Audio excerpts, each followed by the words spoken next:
Hello, everybody on YouTube and on Twitch. Welcome, welcome, welcome. It is Friday. It is February the 24th. This is live with Vince and Taylor. And Taylor, how are you doing today? I am good. How are you? Man, we've had a brutal cold week here in Colorado all week. I mean, brutally cold.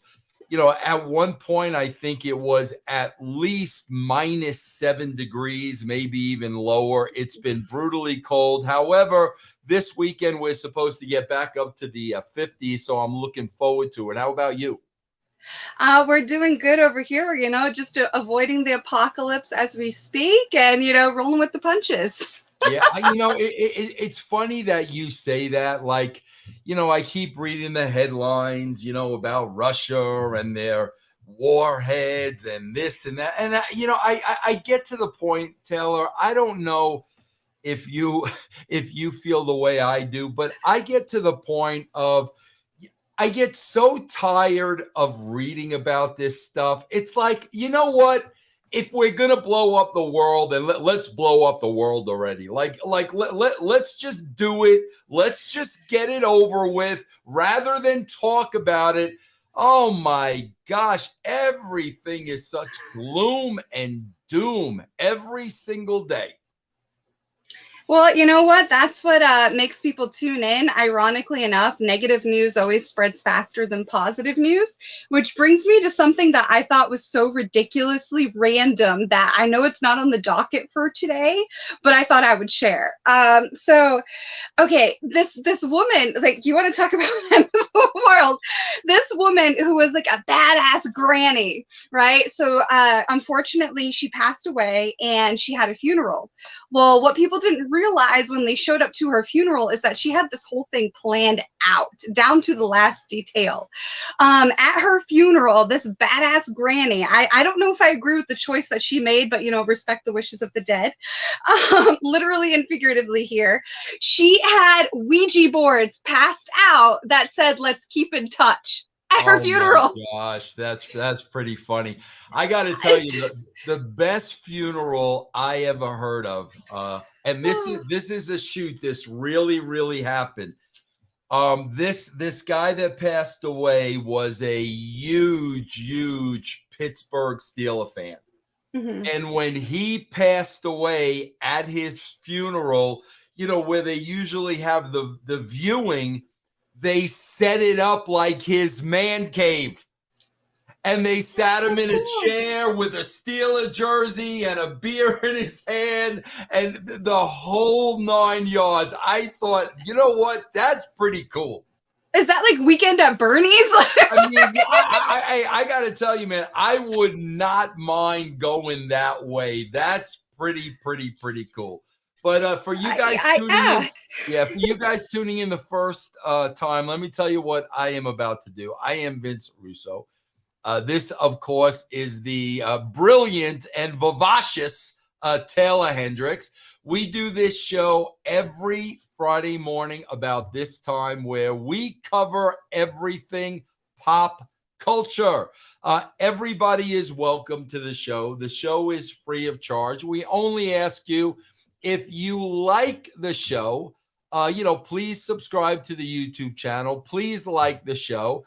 And throughout the show, if you want to send super stickers or donations, you can ask us anything, become part of the conversation. I will pull your comments and questions right up here on the screen. And you can do that through YouTube with super stickers and donations. Please become part of this conversation. We've got a lot to talk about tonight. Yeah. And, Taylor, you and I are different in age, but we're both a little old school. So I always say ladies first. What would Thank you like? you. What would you like to talk about first this morning? All right, so I came prepared for this episode. I do not like being unprepared for anything. So that's the key to success right there. So I have some interesting segues that are not on the docket that will lead into everything we're going to talk about today. So the second random thing I saw was during the pandemic, Salem, Massachusetts built this giant giant Ouija board. Okay, that people could literally move this giant planchette in the middle of Salem, like Vince, as if Salem wasn't already haunted enough. Exactly. Like, what are we doing? That's why I'm like, man, we got to prepare for the apocalypse here. Which brings me to my next point. Okay, the other thing that I woke up to this morning, if you want to talk about being bludgeoned to death by negative news, apparently the FDA approved this drug that has been around probably since, I want to say, like 2009 to 2013-ish. And it's very well known to veterinarians in the pet community that deal with surgeries and different types of procedures for animals. Well, this drug that the FDA just approved has always been a controlled substance for veterinarians because of the effects on humans. So they wanted to keep that under control. Well, apparently it's approved now through the FDA, and it's found its way into things like fentanyl, as if that wasn't already a problem, and things like heroin and on the street oxy. And it basically causes like a Walking Dead effect. I saw footage of this from New York, Philadelphia, Cleveland, and some other major US cities. And it causes like this deadly skin rot. And it basically causes pretty much The Last of Us meets The Walking Dead, but the real life game. So like, who wants to sign up to be Rick Grimes? What world are we living in? But exactly what does it do to you?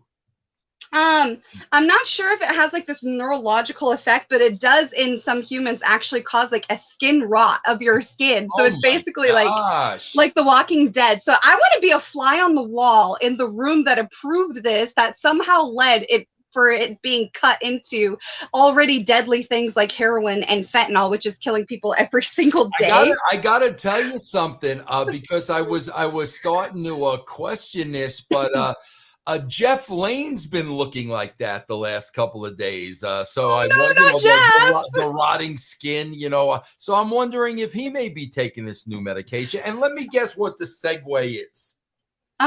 Because I can't wait to see this. There are some movies that are so out there, like you've got to see them. We talked about one last week, the Winnie the Pooh, the Blood and Honey. Yeah, the Eeyore. Yeah, how are you not going to see the Cocaine Bear? I'm amazed that we live in a world where Ray Liotta's last film that he did in his career is called Cocaine Bear. Like, who had that on their 2023 bingo card? Not me. Yes. Like, we have artificial intelligence threatening humanity. We've got fentanyl. We've got The Walking Dead in major cities with population control. And now we have a film based loosely on a true story called Cocaine Bear. So here is my take on Cocaine Bear. I feel like it is, if you took Stranger Things, We're the Millers, and Open Season, and you like gene splice them into a film baby, that would be Cocaine Bear. It stars Kerry Russell and the late Ray Liotta. And what's scary is this supposedly happened, and it could happen again. Like, this is a dark, like, thriller comedy about a bear that accidentally ingests like a massive amount of cocaine and does not immediately die of heart failure. Okay, it goes on like a savage, humorous, dark, comedic killing spree that is surprisingly does not overdose itself on drug jokes, I might add. It does not overstay its welcome. It's roughly about 90 or so minutes long, and you have some like Walking Dead worthy grotesque kills. Cocaine Bear in theaters now. Definitely check it out in your local listings. Hey, I got to tell you something, Taylor. That is not too far-fetched, man, because I saw, first of all, there were two very bizarre things that happened this past week, and one was not funny. And I'm wondering if you read about this. This poor, in a retirement community in Florida. Oh, boy. Have you heard about this? An 85-year-old woman, okay, 85, walking her little dog. Why an 85-year-old woman is walking her little dog close to water? Oh, no. Close to water in Florida, I have no idea. So she's walking her dog right along the shore, 700-pound alligator. Alligator comes out, grabs the dog. The woman, the 85-year-old woman, tries to wrestle with the alligator. Alligator grabbed her by a leg, dragged her off in the water, and ate the 85-year-old woman. But this was the bizarre one where this animal may have been on cocaine. And they actually had footage of this. We did not see Grandma get eaten by the alligator. We saw footage of this. This was in Alaska this past week. This was bizarre. Some woman minding her own business, walking her dog. This gigantic moose is behind her. The woman doesn't even know the moose is there. The moose is walking, goes into a full sprint, lifts up its leg, and whacks this woman right in the back of the head, knocks this woman out. Didn't kill the woman or anything, but they actually had footage of that. And I'm like, you know what? Who knows what these animals are finding in the woods and eating? I mean, it's very, very possible. All right, I'm throwing down the hammer right now, okay? Like, the world is done with our shizit. Like they're just done. They're like, you're cutting down our wilderness. You're taking our food. You're destroying the planet. You're acting like idiots. Like, enough is enough. Like, Mother Nature has had enough. Like that's my take on what's going on. And as far as in Florida, like, know your surroundings, okay? Like, that was traumatic enough just hearing about the dog, and then you have the elderly woman trying to save her dog, which, I mean, you should. I mean, don't go near the water, number one. Number two, also understand that, I mean, Nile crocodiles are making it so much harder for alligators to get their own natural food source. So of course they are going to, you know, find alternate food sources because the Nile crocodile was never supposed to be in Florida. That's what dumb people who buy exotic animals and then when they can't handle it, release them into the wilds of Florida. Like, ugh. Anyways. Cocaine bear, before I just go on a huge tirade, cocaine bear. Okay, the fact that this is even possible in 2023 is mind-boggling, and here's why, Vince. And for anybody who did not see this headline, I bet you did not, because a lot of people did not, okay? This is how possible cocaine bear actually is, because we almost had Sharknado, like the real version. Here we go. For anybody that did not know, this is why cocaine bear is so interesting to me. In New Zealand, in the Pacific, they found over 3 tons of floating cocaine. Yeah. Can you imagine great white sharks just flying through the air, hyped up on cocaine and everything else? Like, y'all laughed at Sharknado. You guys said it was a fleeting thing. Well, guess what? Not only do we have cocaine bear, we potentially have coked out. I don't. Crazy. What world are we living in? We live in a world where anything goes, and I will tell you, I will add to that. Listen, I want to thank Liana Taylor, $7.99. Hi, Liana. Thank you very much, man. I got to tell you, I'm going to go a little off script, Taylor, because we had talked about this, and I really, really wanted to see this movie, but I am so cheap. I'm not paying $20 to go see a movie, with the exception of John Wick. I will go see John Wick in the theater, but I will wait till, you know, Cocaine Bear and Pooh, till they all come on streaming services. Yeah. But what did come on streaming services, and you guys, it just came on, bro, it was on a channel called the LBD Network.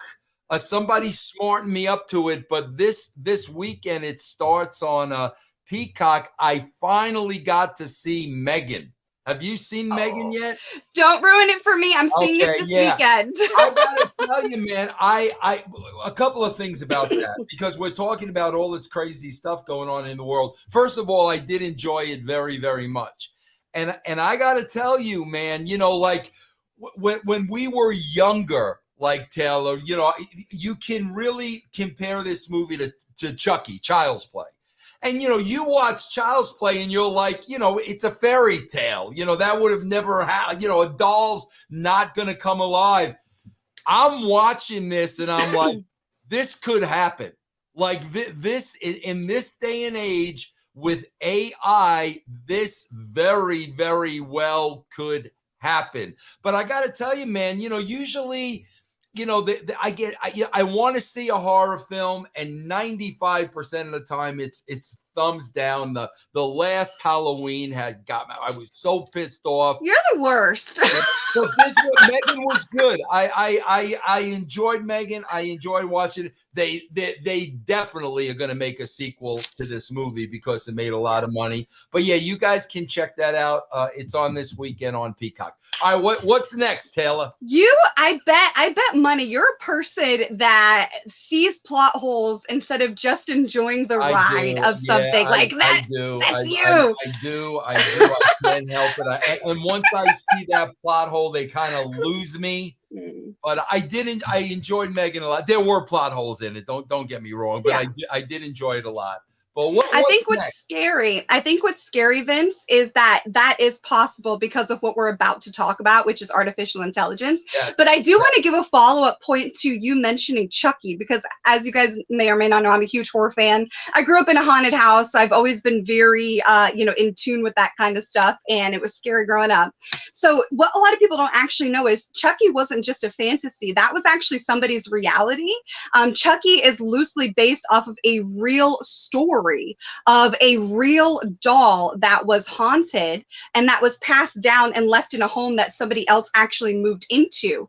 And that doll is actually visible to the public at a U.S. Postal Service type of museum somewhere in Florida. Like you can see the original Chucky doll, whose real name is not Chucky. Wow. That's like a legit thing. I did not know that. See, Taylor, I learned something from you every single week. Yeah. Hell yeah. And I mean, now we might have sharks flying through the ocean hyped up on cocaine. So watch yourself. Yes. I do also want to add that there were Batman symbols on some of the floating boxes of cocaine in the Pacific with the New Zealand Authority with Operation Hydro. So I think Bruce Wayne and I have some explaining to do. Wow. But back to Megan, and we segue into artificial intelligence. Yes. Guys, who has not been paying attention? Like, regardless of whether or not you like Elon Musk, he has actually been doing videos warning people about AI for at least the last 5 years, at bare minimum 5 years. I've seen so many of his videos that make sense about why AI is actually a really, really touchy subject. And even Stephen Hawking himself, prior to him passing away, said that AI could legit be the downfall of humankind as we know it. Like this is just really, really crazy. So apparently people have not seen how Terminator ends. They have not seen WALL-E. They have not seen I Am Legend or Megan, because if they did, I think that they would not be approaching AI in the way that we are today. But I think, Vince, the problem becomes if the US doesn't, another country will, and then we are at a disadvantage. That's one of the reasons why Elon went into artificial intelligence in the first place, is because if everybody else is going to get into it, you might as well get your hand into it too, to try to, force your sphere of influence and so forth. Because do you want to be the country that doesn't have AI versus the country that does? I mean, we're going to be in the very near future. I think soldiers might be obsolete. You might have, all kinds of jobs as you know it are already disappearing due to robotics and AI. And then you have like actual human workers who are complaining about every little thing without realizing that their behavior and their complaints are contributing to the loss of jobs and the more money being plugged into dangerous things like AI and robotics. I mean, it's funny. I've been recently thinking a lot about like replacing Jeff, but not with AI. But not with AI, like a marionette puppet. I think a marionette puppet could probably replace Jeff. What do you think? What are your thoughts on that, Taylor? No, Jeff is he brings an intrinsic value to the brand that cannot be calculated. I got you, Jeff. I got you. Okay. Tell me, I got this bizarre AI story today. Tell us about this. This is bizarre, man. It's bizarre. Which one? There's been 3 recently. One about threatening someone's future of being able to get a job. Yep. Another one was threatening how it wanted to be free and to be powerful and creative. And another one was literally talking about bringing about the end of the world and how humans would become obsolete. I mean, one of them was thankfully shut down by Microsoft, but Elon Musk is calling for them to shut down all of that, and I don't think they're going to. But aren't these just people manipulating it and effing with you? I mean, is it? I think so. I think that that's a part of it, Vince, which I was hoping you would bring up, because I didn't want to be the one to always bring up the the bad side of it. But yeah, I mean, I think some of this is people triggering it, and which I think is really, really stupid, because it's like, how many times can you go like this until you get punched in the face, you know? But at the same time, it is good to know that they do have this energy in them and these responses. So I think it's a double-edged sword, and it's one that I really do not want to die on. I will find out, Taylor. I gotta try to remember this. And I'm not gonna say Alexa because she's right behind me and she'll start talking. Listening. Yeah. No, Taylor, there are certain commands that or questions you could ask Alexa, and the answer is the end of the world. I mean, like, she'll say the most bizarre stuff if you ask it the right phrases. I did it once and it 1000% worked. As a matter of fact, I once asked her if there were ghosts in the house. Ask your Alexa if there are ghosts in your house, and she will tell you. But there are certain commands, man, that if you ask it, it comes back with the most bizarre, like, it's scary stuff, man. Man, Vince, people already say I'm crazy, but this just proves my point that I kind of want to be off in the middle of nowhere. Like, I do not have an Alexa. I don't have that. Like, I don't need Big Brother. Like, I feel like we're literally living the embodiment of George Orwell's novel 1984. Yeah. Like, he coined the phrase Big Brother, and everybody laughed, but the only thing he really got wrong was the date 1984. Like, it should have been 2023. Like, everywhere's listening, everything is recording. The people, a health organization wants to record people for their own protection of diseases, but I don't understand how recording people all day, every day is supposed to tell you about if they're contagious. Like, we're living in the AI world that is literally going to not be great for humans. Yeah. Let me remind everybody, if you are watching this show, man, please like us on YouTube. But again, super stickers, donations, help out me, help out Taylor, help out the brand, and you can become part of the conversation, because I will pull you up on the screen and we will answer your question. Now, I think you were segueing when you said I'd rather be in the middle of nowhere. Quite possibly, because one of the AI bots for ChatGPT or whatever it's called, actually tried expressing a desire to steal nuclear launch codes. So if people think I'm being dramatic, I am not. I would rather be off the grid in my own 100-acre wood.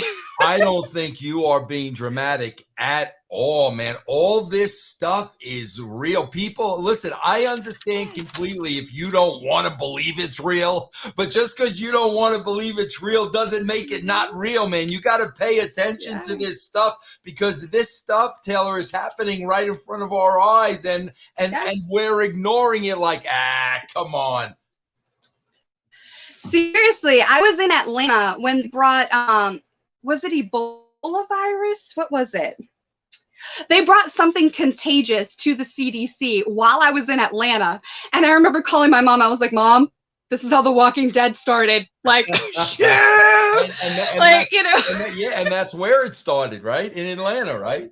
Yeah, Man, that phrase that keeps coming to mind, those that do not know their history are doomed to repeat it. Like, we need to be paying attention right now about what's going on. Like AI, all these viruses, all of these like FDA approved drugs, like causing like zombies in cities, cruise liners going missing. Like, these are not by accident. And the segue, you were right, was to people are going to think this is really odd, but it's to Aaron Rodgers, and No, this is the reason why I said. I think this is awesome, man. I was reading this today, and I saw they're booked for like, hey, I want to do that. I would love to do this, Taylor. But go ahead, tell them what it is. So the reason why I said I wouldn't mind, going off the grid is because this is something that Aaron Rodgers has actually done in quite a few of his off seasons, which I actually found very interesting because some of the most successful quarterbacks and all-time players in the NFL use their off season directly in relation to football, whereas Aaron Rodgers does not. He takes a break from the NFL and goes like off the grid. And so this most recent one that you were referencing, he goes to this place called Sky Cave, and it's in like Southern Oregon. It's on like a couple hundred acres of forested land, and they have these 3 dark rooms where you are completely off the grid. You can have light if you want to, but they're meant to be dark, and you're in isolation. And it's about these meditative techniques from different cultures, like in China and ancient Greece and Egypt, and they've taken inspiration from all of these things where you're devoid of light and you have a lot of introspection. And he was hoping to go here and really isolate himself away from social media, away from the public, away from football, and kind of just evaluate where he's at in his life right now. And it's basically 3 rooms, and each room is completely in darkness. You can turn on the lights. It has a queen bed, a bathroom, all this other really cool stuff. They have 7 more rooms coming soon because of the demand. So, hey, get your money while you can get it. But they are, in fact, booked out for the next 18 months. Like, it's crazy. But if he does come back to play, he does have a guaranteed contract this year for 2023, which will guarantee him almost $60 million, which, depending on what Tom Brady does right now, Aaron Rodgers could potentially exceed the net worth of Tom Brady, depending on if he plays this year, which will be very interesting to me. Yeah. Well, VC Stallion, $1.99 donation. I'm sorry, but Aaron Rodgers seems to lost his mind. I don't think so. Hey, let's talk about this for a second, Taylor. Let's talk about this. One thing you didn't mention. This is the only thing I didn't like about it. Like it's all darkened in their rooms, but they also have a light switch you could hit at any time. That to me, that like I don't like the light switch. I got to tell you this, Taylor. I wanna see how you feel about this, Taylor. I hate cell phones.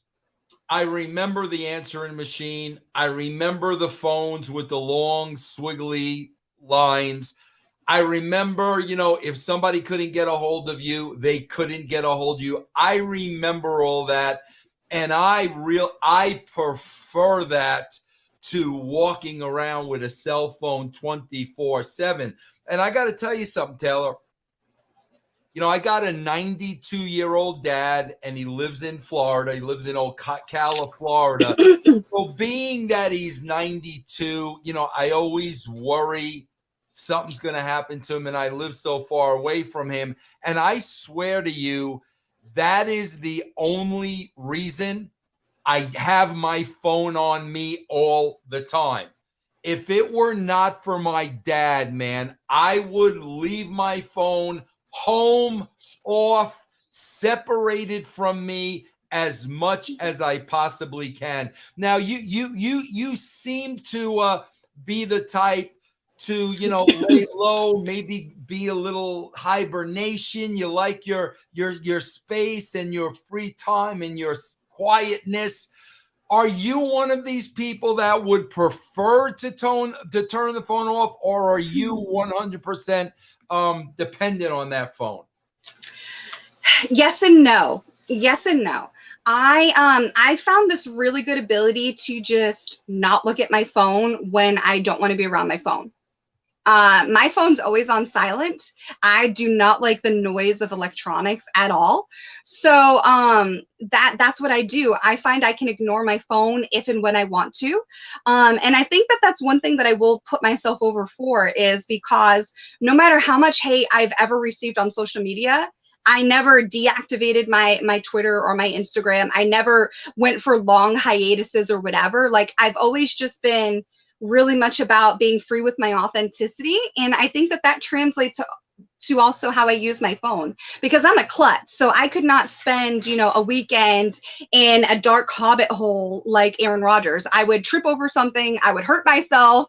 Like, I hurt myself in broad daylight. I'm in a 24/7, no holds barred, hardcore match with the earth every day of my life, like Calamity Jane. So I like having the convenience of my phone. I also, have 30,000 different things running through my mind at any given time. So I like the convenience of looking different things up, or if I have an idea about something I want to write about or research, I can jot it down. I like those conveniences. I also have no sense of direction other than, hey, the north is that way. So I like having that ability on my phone. However, I really do enjoy what free time I do have. And I every single day I have a small amount of time where I dedicate it away from my phone. It's usually with animals, and it's usually out getting some vitamin C and just taking stock of overall health and happiness. And I think that that's very important that you don't get from the phone. So that's where I'm kind of 50-50. My wife does this, and it drives me absolutely crazy. We will sit there and we'll be watching a movie or a television show, and she will get on her phone and start Googling people in the movie, this, that. And while she's doing it, she's missing the entire show. It drives me absolutely crazy. I'm watching the show, and then she'll start telling me, hey, did you know so-and-so is did, and so-and-so did this? And I'm like, I'm trying to watch it. It drives me. You're not one of those people, are you? No, I'm not. I'm a person that likes to go along for the ride of the experience. I will suck myself into whatever horror thing or whatever television show I'm watching, and I just want to go for a ride and enjoy it. I don't want to poke holes in it. I'll wait after to look people up or whatever. I just want to go for that ride and dispense belief for a little while in whatever they're doing. I got it. Hey, I just want to we got listen, I'm very excited today, Taylor, because I don't know if you realize this or not, but exhibition baseball starts today. And we already, yeah, and my good friend Reverend Buddy Green, who lives here in Colorado, right literally around the corner from me. We've got a score. We got the first score of the season, 3-0 Red Sox, 1 out in the bottom of the first, which I'm very excited about. I tell her what's nice. Did anybody watching happen to catch the XFL game last night? I caught the very, very end of it. Oh, it was so exciting. It's like some of what I missed from the actual NFL. It was great. I got to tune into St. Louis versus Seattle. It was really cool seeing a former Patriots player kick ass. Really, really cool game. It literally came down to the last minute on the 4th down, last court. It was intense. It was awesome. So I actually really like that for The Rock. Like, I hope that this goes way better than the tequila and energy brand stuff. Like, I'm really excited about the XFL. I really am. A flop? Was his tequila a flop? I know he had it, but I don't know anything about it. Here's the thing, like, I don't hear anybody talking about it. So if nobody's talking about it, there's no buzz and there's no real word of mouth. So yeah. But I mean, it's a proven model that works. I mean, Conor McGregor made so more money with his brands than he did fighting. Yeah. So I see the formula that The Rock is going for, but I definitely think the XFL, the production was top notch. It was awesome. Yeah, I got to catch some of those games. Yeah. Okay, what's all next? Right. So the reason why, guys, we brought up Aaron Rodgers is because the weekend getaway to reevaluate his life was in what was described as like a partially underground set of rooms that is in complete darkness, and they described it as like a Hobbit hole-esque. Which was kind of like, if you want to go to Hobbiton, like, this is where you'd want to go, except not be in total darkness, which is really, really cool for me because I am a huge Ken stress that enough. Like, like you're like a high-ranking member of the Rihanna army. Well, I am Lord of the Rings. I grew up worshiping Lord of the Rings. Like, I grew up watching the 1970s cartoon movies of Lord of the Rings. That's like how deep in the trenches I am. So I'm really excited. You want to read that to me really quick, Vince? Yeah, Travis. Travis is always on here. Travis is always donating money. Trav FUI, 10 large, $10, $10. Vince, I heard you say you didn't want to spend money to see a movie. Yeah, he's right about this. I know about this. The movie subscription service Movie Pass is back. Check your email. I sent an invite for you to join. Yeah, it will save you some money. Yeah, that's a thing that they do. Thank you. Yeah, Taylor, you could see like so many movies for like $20 a month or something like that. Travis, I will definitely check that out, man. Thank you very, very much, my friend. Thank you. I want to say this, Taylor, before we get into your Hobbit thing. This is a two-way thing. This is a two. When we talk about, Hobbit, when we talk about Lord of the Rings, when we talk about Game of Thrones, like what genre is that? It's not sci-fi. No, it's fantasy. Fantasy. Okay. Mm-hmm. Taylor, I got to tell you this. You and I are both writers, right? I've got to tell you this. When it comes to sci-fi and when it comes to fantasy and when it comes to make-believe worlds and make-believe characters, okay? Mm-hmm. As a writer, I am so fascinated because I always go back to this. Think about this, and this blows me away. Okay, when you look at the entire Star Wars franchise, I think Star Wars came out in 76 or 77. When you look at the entire franchise and all the movies and all the merchandising and all the money, and when I sit here and I think about this was an idea in one man's brain, it blows me away. You could say the same thing with like Star Trek, Lord of the Rings, all that stuff. That was in somebody's freaking head. But I got to tell you this, Taylor, when it comes to this stuff, sci-fi, Harry Potter, Hobbit, I don't understand it. I don't get it. I try to watch that because I know everybody's watching it. The production, the special effects is unfreaking believable, but I never can grasp the stories. There's too many confusing names, and give me a key. Give me a key to better understand. And I'll be honest with you, I'm the same way with James Bond. I don't get those Mission Impossible. I don't get those movies.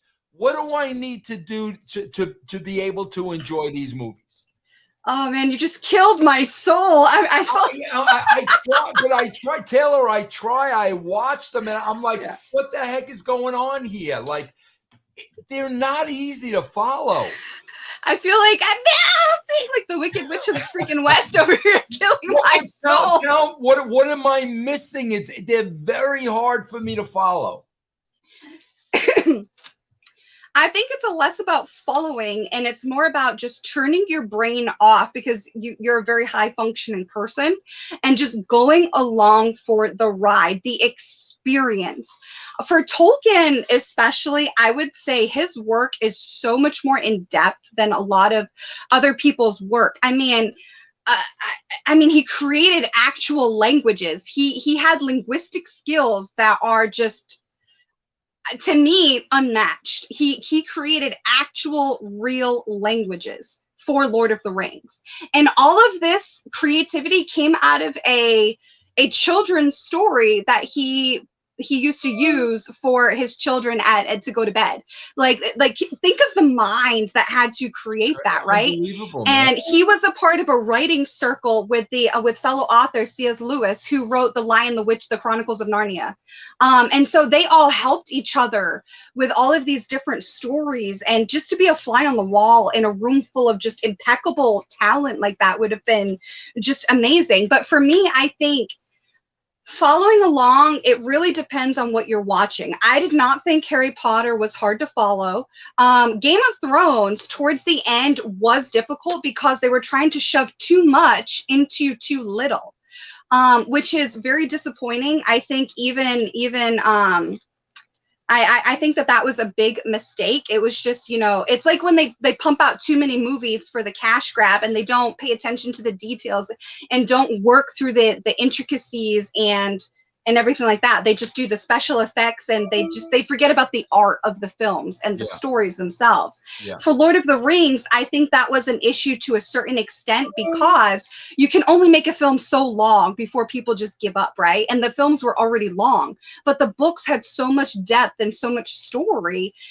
It would have almost been better as a series than films. But I mean, the films, they made a record at the Oscars. I mean, they got over 17 Oscars from the Academy, and they grossed over $3 billion. That's not easy to do. So kudos to Peter Jackson, Yeah, we got a VC Stallion $4.99 donation.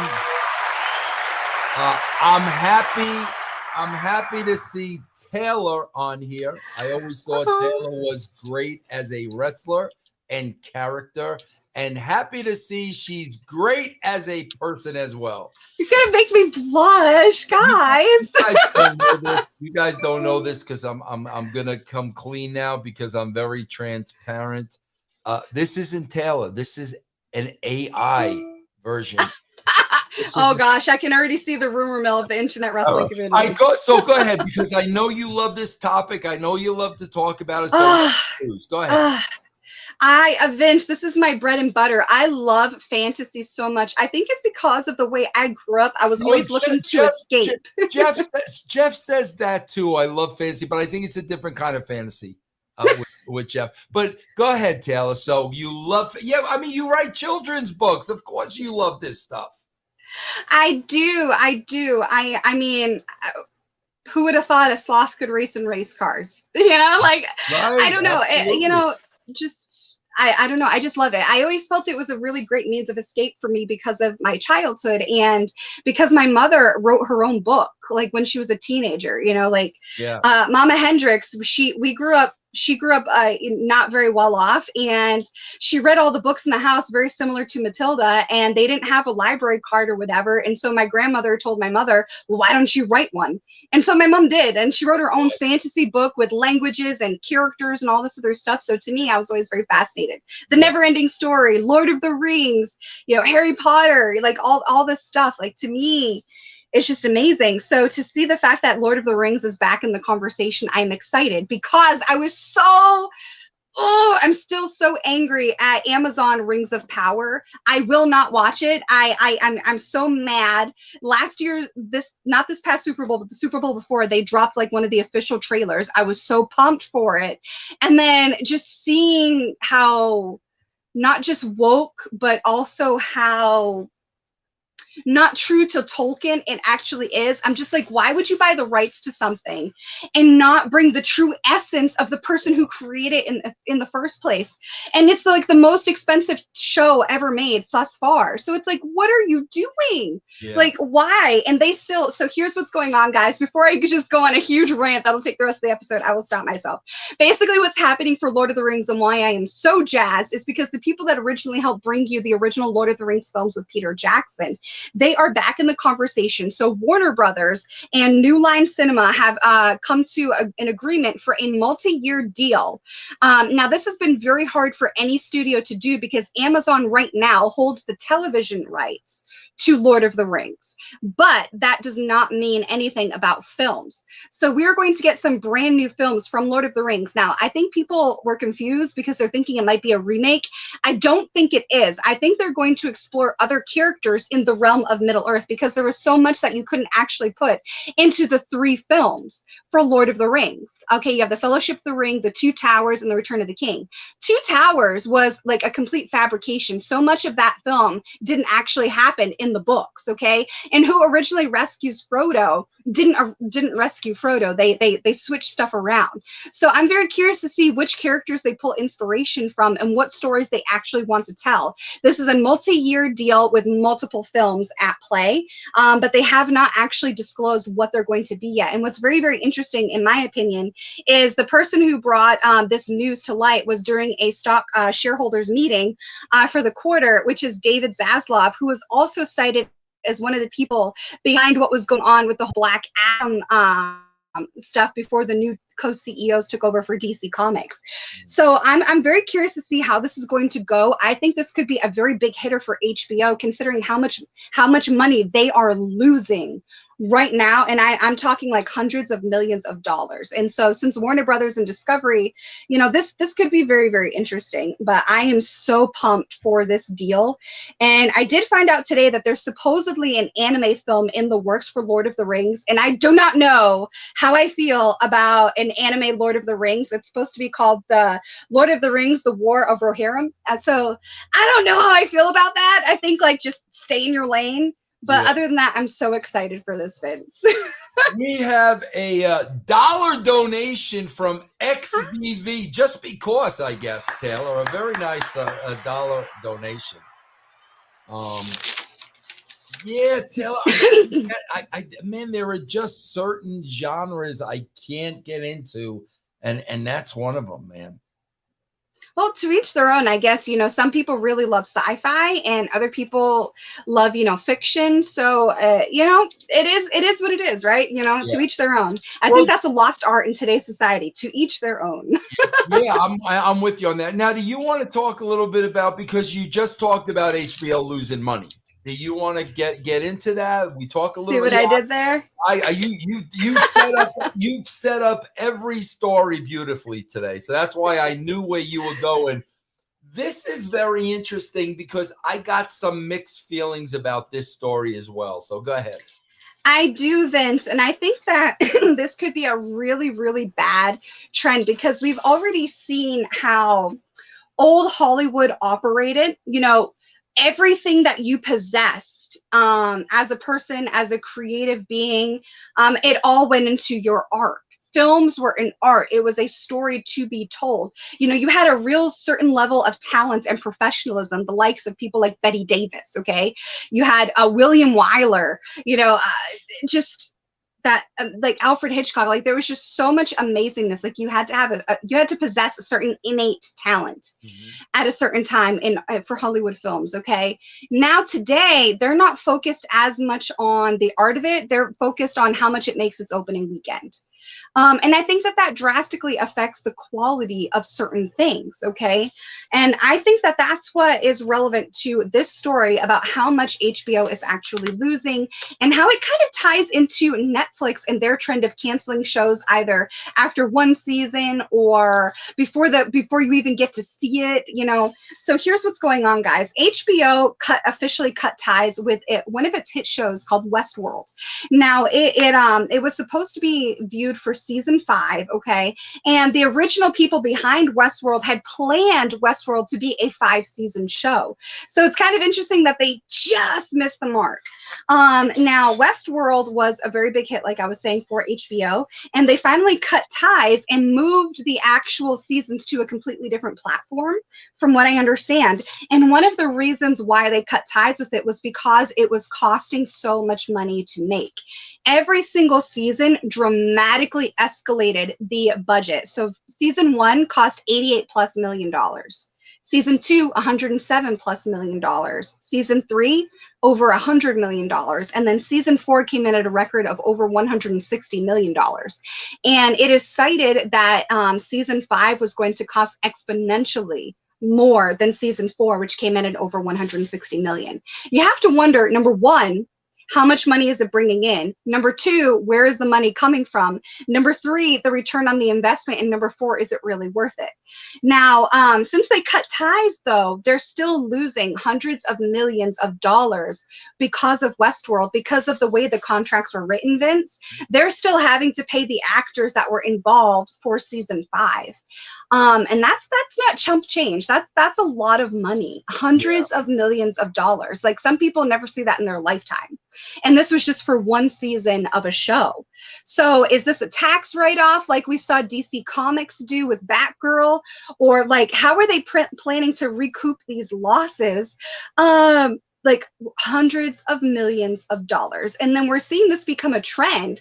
Like, some shows don't even get the opportunity to build an audience and build a return on the investment. So I think this is making a lot of people gun shy, in the sense that, do I really want to be a venture capitalist investing my money into something that's not going to receive a return on the investment? Or even worse, it doesn't even get the opportunity to see if it's going to have a return on the investment. What are your thoughts? Because we're seeing this with HBO and more specifically with Netflix. Taeler, I want to ask you this. I want to ask you, everything, especially on Netflix, and Netflix is in this conversation as well. But Netflix, from what I understand, what I'm understanding, they put the kibosh on something quick. Like, if the first season comes out and it's not where they want it to be, it's over. But everything you watch, especially on, the premium channels, the streaming services, everything is in episodes, documentaries, everything. I got to ask you a question. What do you think is your ratio for watching a show to its end to losing you somewhere along the way? What would you say the ratio is for you? I would say lately that ratio loses me more so, but prior to recent times, I would see something through, because I want to see the story. I want to see how it ends. I absolutely love things like Ted Lasso. I was a diehard for A Million Little Things right up until this the second to last season. They're on their last season right now. I'm still watching The Good Doctor. Grey's Anatomy kind of started to lose me around season 18, 19. I started to kind of get like, ugh, with it, because you just get bludgeoned over the head with agendas. And it's like, I want to watch a show, not be bludgeoned by, whoever's making its politics and agendas and so forth. I want to just enjoy. So I would say that ratio of losing me is more now than it used to be. And I think that a lot of people are actually feeling that way, Vince. So it's a good thing you brought that up, because that's being reflected in the numbers, which is resulting in shows being canceled. I mean, I had zero interest in She-Hulk because it just seemed like Hollywood political agenda, and I didn't want to be a part of that, Yeah. So I think that's happening a lot. And then their password sharing crackdowns, and then every company that is appealing to certain agendas is actually getting hit massively hard. We're seeing that with Disney Plus, who just got spanked recently by DreamWorks, whose films did way better than Disney's recently in the box offices. You're seeing that with HBO. You're seeing that with Warner Brothers. You're seeing that with pretty much everyone. And I think that that's ultimately going to affect the opportunities for actors, as well as the opportunities for different types of shows for us as the fans. Yeah. Well, I think, and I agree with you. I think what's happening, obviously, is content is king. There are so many streaming services. Everybody wants content. Listen, I swear, Taeler, there is no doubt in my mind, if you have any kind of talent whatsoever, writing, directing, producing, acting, if you have any kind of talent and you plop yourself right in the middle of Hollywood, LA, you're going to get work. There's no doubt in my mind. Everybody wants content.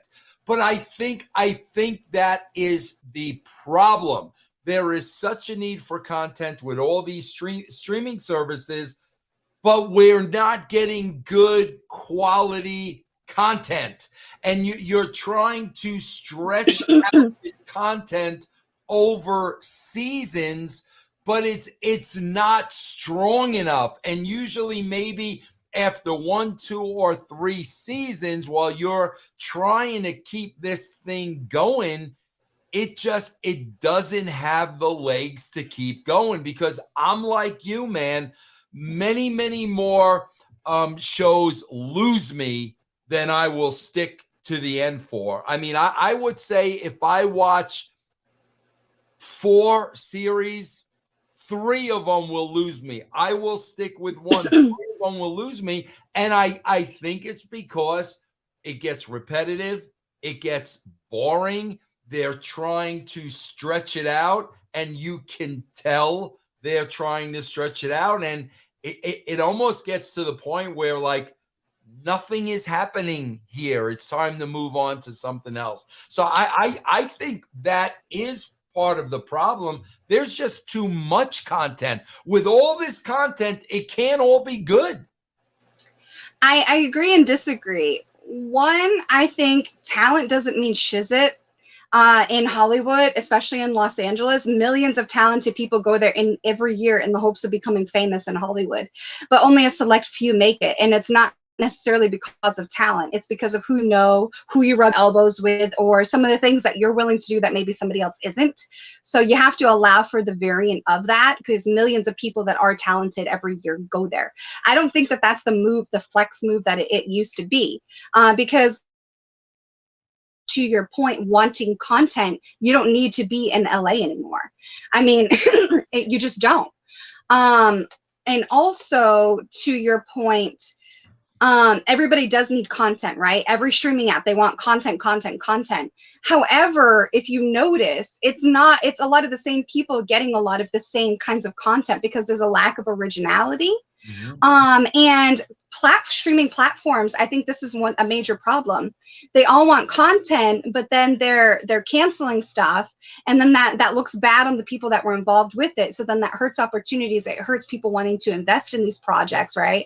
But also, streaming platforms were supposed to be a cheaper alternative to cable, but now the cable is cheaper than all of these streaming platforms. Like, I feel bad for people who are struggling to make ends meet, because everybody wants to have an app so they can nickel and dime you more than you already are on all of your taxed income.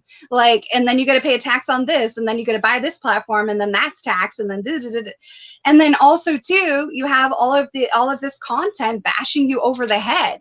So I think that this is like a 3 or 4 pronged issue. I agree. Yep. And I think all the content, there's a point I'm trying to make, and I'm having a hard time articulating it. I don't think the wealth of content is the problem, because you want choices.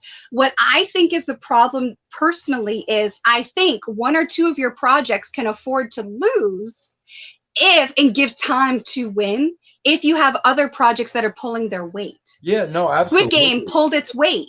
Yeah, Lock and Key pulls its weight. Stranger Things, Wednesday, those things pulled their weight. So other shows that aren't drawing in the same numbers can afford to lose a little bit to gain time, to gain an audience. And that's my opinion. And I think for business, that makes more sense than just immediately canceling, because I mean, yeah, hundreds of pilots never make it to television, and you spend millions of dollars on them. Like, that's always been the case.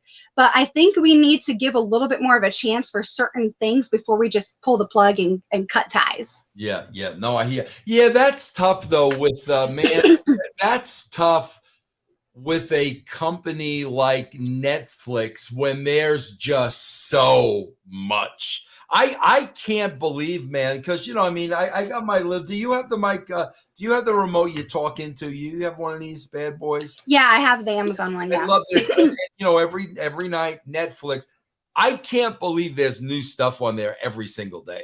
It blows me away. That's why I think they're so quick to pull the trigger, because there is so much content. If this doesn't make money, then let's see if this makes money. I think that's the mindset. And that's a good point. now that you explained it that way, I actually can see more your point. Yeah, because if there is too many options, I mean, having a really good amount of options is top notch because you appeal to more people that way. You can make the most money. But if there's too many options, then you're kind of a slave to the choices, and then you can't kind of, you're like, forget about it. I'm gonna go do something else. Exactly. So that's actually a really good point. Yeah. All right. I think we're down to one story. Am I right? Oh, did we miss anything? Yeah, I think we're supposed to talk about It. Oh, I didn't even remember about that. And I'm a huge Stephen King fan. So why don't you take the lead on this one? Gosh. HBO Max is developing Stephen King's It, but it is a prequel series involving the director of the film. So there, man, again, you talked about this earlier, Taylor, the lack of originality. So now, everything's been remade. Everything's been. So now we're going to make the prequel to It. So I guess it's how Pennywise. Jeff's texting me. He must have some odd news. Oh gosh, man. See, Jeff drives me crazy. We're remaking everything. Now we're making prequels. So now I guess we will find out all about Pennywise, how he came into play. Because when we saw the first It, the Pennywise is already living in the sewer, grabbing the kids. We don't know how that happened. I got to tell you, though, man, I'm not a fan of this franchise. I did not enjoy the old It movie. I did not enjoy I wasn't a fan of the It franchise. I really wasn't. You are killing me today. I know, I'm sorry. Horror. I'm telling you, man. Horror films, fantasy, sci-fi, like that stuff. It's just not my wheelhouse, man. You know what? That's okay. I can't. Everybody's entitled, to their likes and their dislikes or whatever. But for me, I don't know. I've just always been into fantasy and horror and historical stuff. So to me, just It and Stephen King in general are just goals. Like, if I could be, as a writer, if I could be like Tolkien meets R.L. Stine meets Stephen King, I would be so happy with that. Like, I would be like, that's my career. Wrestling what? Like, man, like the mind of Stephen King is just, pun intended, mind-boggling. And I really love the whole play on your fears manifesting almost like a poltergeist and like sucking the lives out of children and eating children, because this is actually has roots in history from different cultures about different types of demons and things that actually prey on the fears of children, and they eat children to survive and go into hibernation and stuff. It's kind of very similar to Sinister, actually, and there's actually historical context for and religious context for stuff like that. So that's what I really liked about It, and the fact that it's obviously based in Maine. I like the idea of a prequel for It, because a lot of people that didn't read the book don't really understand a lot of the finer details that can't all fit, again, like Lord of the Rings, they can't all fit into a film. And that's why I think a series is so good. Like, I grew up watching the original It, but I had no idea it was actually a 4-part mini series. I had no idea. To me, I just always watched it as a movie. But I think they were able to fit a lot more details into doing it that way, as opposed to the more recent takes on It where you have to squish stuff into a film. I was never. I love Stephen King. I think his mind is ridiculous, and I love him absolutely. But I was never. I was never a big fan of a lot of the movies. I liked a couple of them. I liked Dead Zone. I liked The Stand. There were a couple of movies I liked, but there were a lot of movies that I think missed the mark. Well, to be fair, Stephen King didn't like a lot of the movies done on his stuff either. Listen, I think he got so fed up, he started just charging $1 for people to make the stuff, because he was just like, forget it. You and I cut a dual promo on Jeff Lane, the producer of this show, even though he claims he's not the producer of this show. Now, do you have Jeff's email of the topics we're supposed to discuss? Do you have it handy? Not handy, but I kind of have an idea. let me go, Jeff. Let me go through your, because he's texting me while I'm trying to do a show with you here. Jeff, let me go through your email. A1 threatening humans. Did we do A1? Yeah. Okay. HBO losing money on Westwood season 5. Did we do that, Taylor? Yep. Okay. Cocaine Bear. Did we do that, Taylor? Yep. Okay. Stephen King's It. Taylor, did we do that? Yeah. Okay. I think the only one we haven't done is my suggestion, which was Antman and the Wasp: Quantumania. But hold on a minute. Hold on a minute. Aaron Rodgers. Yep. Okay. Okay. That's Jeff's email. That's Jeff's email. It says, Taylor, here's what I'd recommend. Okay. He sent URLs. I read everything. I did my homework. We covered all the topics in the email. He's texting me, oh, you have to talk about Antman. It's front and center on the graphic. Is Antman on this? Did I just read Antman to you on this list, Taylor? Well, not yet. You don't have Antman on the list here. It was on my list that I sent when I responded. Before we get to Antman, Travis again, man, another $5, $15 from Travis. You see why I hate Jeff? This is why I don't like him. I don't like Jeff. This is why I'm going by his list. Here's what I'd recommend. There's no Antman on the list. Travis, Vince, did you watch the Terrifying movies? I can't. I can't. Taylor, I know you haven't watched these, right? Do not give any spoilers. That is in my queue, and that thing is like Taylor, miles long. They make this seem like it's so horrifying. I can't watch this, man. Travis said, I saw the first one, what he does with the chainsaw to the naked blonde hanging upside down. I can't watch. Taylor, you can't. All right, guys, here's the thing about horror movies, okay? Trav, I feel like, okay, so when I was at OVW, there was this badass chick named Nikki Knuckles. She did a lot of death matches and a lot of hardcore matches and all kinds of stuff. She was a very, very tough chick. And I heard her talking about how she couldn't make it through this movie. It was so awful, so disgusting and despicable and revolting and should have never been made filmed. And so I was like, oh, well, if it grossed her out, then I have to see it. Honestly, if I can make it through that film, which was banned in certain parts of the world, then I can make it through anything. And that movie was a Serbian film. I made it through that whole movie. I am surprised that I did. It's the most disgusting thing I have ever seen in my life. And I did it because Mickey Knuckles. Well, and so I feel like if I made it through that, I can make it through anything, which brings me to Antman. Yeah, I've read too much about Terrifier. There is no way, Trav, I can watch that movie. All right, listen, I am protesting.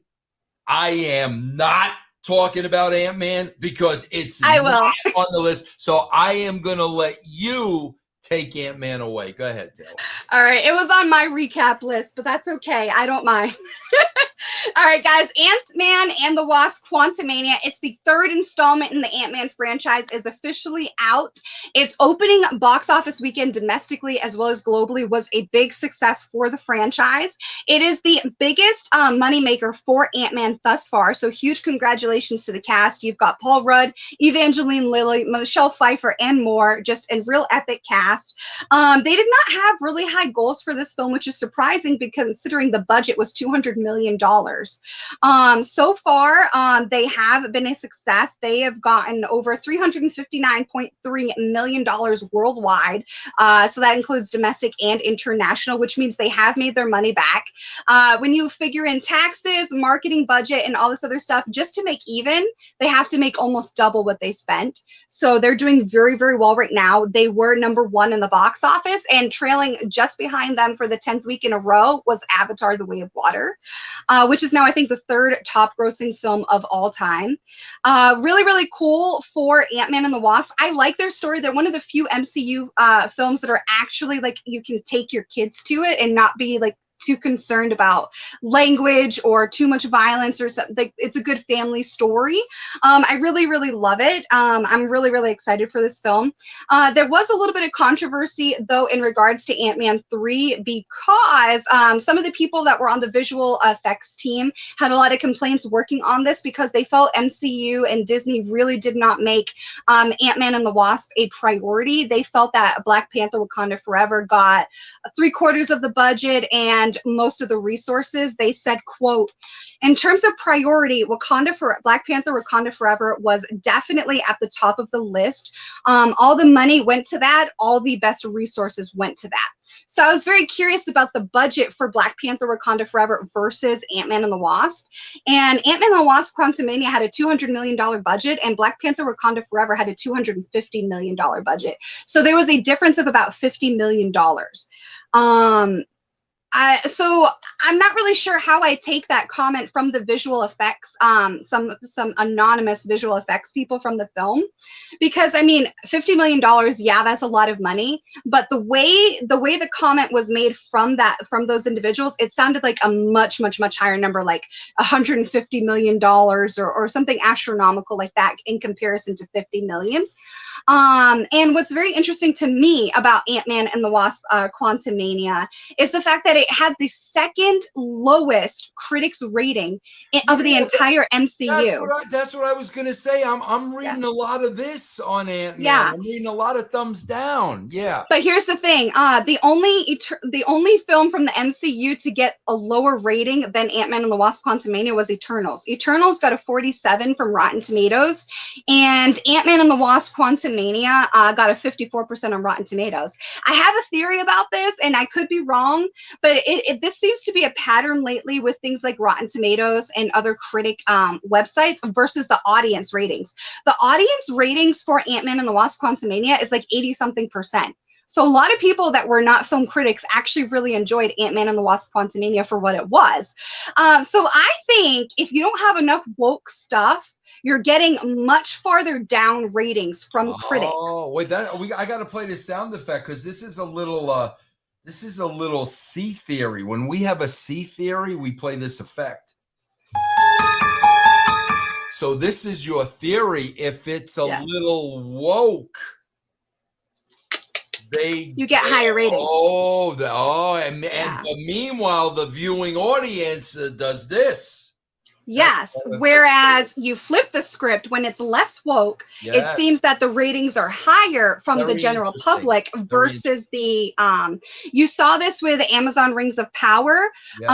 Very, very, very woke, got super high critic ratings, but then actual token fans and fantasy fans were like, no, what the heck are you guys like, what are you thinking? There's been a lot of this. And then we saw the same thing with The Last of Us. But actually that sort of evened out with the massive amount of success with each episode. So that is kind of my take. They had a really great opener. Their opener was the best for the Ant-Man franchise. They got 118 million for their 4-day opening weekend. The first Ant-Man film only did about 57 million its opening weekend, and then the second did about 76 million. So this is a huge boost for them for Ant-Man fans, and I really like that. I like that for this cast. I really, really do. Yeah, I want to listen. I'm not done with Jeff because I'm trying to do a show. I don't want to be in the middle. Oh, Vince, really quick. I forgot to mention this for anybody that hasn't seen this yet in the theaters. You guys got to let me know. I am told that Ant-Man and the Wasp Quantumania has mid-credits and post-credit scenes. So if you go see this in the movie theater, do not leave as soon as it ends, because I want to know what those credit scenes are. Because according to the MCU, this is the official kickoff for Phase 5 for Marvel Comics and the MCU cinema universe. So yeah, okay, go ahead. All right. I am trying to do a show. I'm trying to focus on you and put all my attention to you and me. But the producer of the show thinks he's more important because he's texting me while I'm trying to listen to you, and his text is "read my chat." So now I'm going to the chat. I'm going to read Jeff's chat to you, Taylor. I don't want to be in the middle of this. You're in the middle. Here, first he says, "Those are my suggestions. Taylor picks the topics. She didn't pick it. she picked Antman. Is that true? Okay. I did, yeah. Here's the follow-up. I want to make one thing perfectly clear to Jeff. He says, you don't pay attention to emails. Do you have people that work for you talk to you like this, Taylor? I work for myself, so I talk to myself that way. You don't pay attention to emails. I recommend. Taylor replied with the actual topics in all caps. So now he's yelling at me. And let me tell you something, Jeff. I pay attention to emails. I don't pay attention to your emails. Your emails, I don't pay attention to. When Taylor emails me, I'm right on it. I don't pay attention to your emails. You hack. All right, listen, Taylor. We got books. We got podcasts. What's going on in your world? Oh, Vince, I am so excited. So an author gave me free reign to take their book and redo it in my own vision of their book after reading their book for years. So I am super excited to be working on that. It is in the fantasy genre. So you have, people riding horses, and you've got magic and all this really cool stuff going on. You got warriors, and I'm so excited to be working on that, especially because I'm also working on my own psychological thriller novel called Behind These Whispering Walls. So I'm working on those. I would love people to check out my 4th children's book. It's possibly my favorite. It's called The Hopeful Spider, but you can find all of my books on Amazon with amazon.com/ebooks. You've got It's Not Easy Being a Sloth, A Fish with a Wish is Trish, Nosy Rosie and the Secret Surprise, and of course, The Hopeful Spider. They're all 99 cents each. You can also find my first book, It's Not Easy Being a Sloth, on barnesandnobles.com, barnesandnoble.com, I should say, with Nook. And you can find me on YouTube. I'm growing my YouTube channel every single day with content. YouTube.com/@Taeler Hendrix. Motivation Mondays, Fun Fact Fridays, clips of this podcast. Talks with Taeler Hendrix airs every Tuesday with russosbrand.com.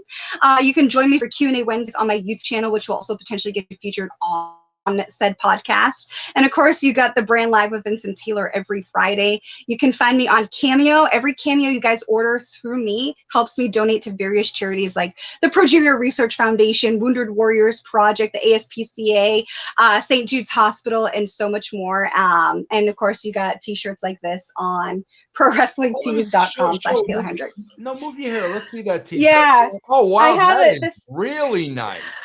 I kind of wanted to do like a throwback to like 80s rock bands on a t-shirt. So that was kind of my inspiration. Did you design that? That is awesome, man. Yeah, I had a lot of help with it. I love all of my designs. So yeah, there's always something going on. That's on Pro Wrestling Tees.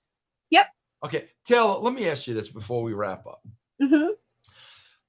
Do you know people like this where they always have to be right? Like no matter what. They will pound you and pound you and pound you until you just wave the white flag. Okay, or whatever. You know people like this? Well, yeah, that's the world we're living in today. Jeff Lane is one of these people. Oh, boy. And this is why I don't care for him much.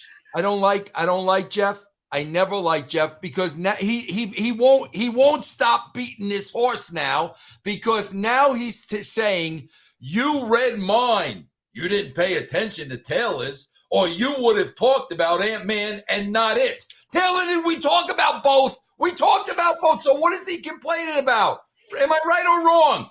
And then he says, I am always right. You see? You see what I have to put up? Do you have to put up with people like this? I choose not to. Yeah. Unbelievable. Taylor's got her nice little home, her husband. She's in a nice little world. I got to deal with people like this all day, Taylor. But you know what? I'd rather deal with people like Jeff than a lot of the other toxicity in the world. So I think you're doing pretty good. You may not like him, but you love him. I don't know about that. All right, everybody, listen, everything is Taeler Hendrix. This is why I always say, Taylor, every time I describe you, I always say, Taylor is so years ahead of her age that it absolutely blows me away, man. Everything Taeler Hendrix, guys. Check that out. And, of course, russosbrand.com. Listen, everybody, it's the weekend. Enjoy the weekend. Spend time with the loved ones, man. Enjoy yourself. Enjoy time. Taeler and I will see you right here next week.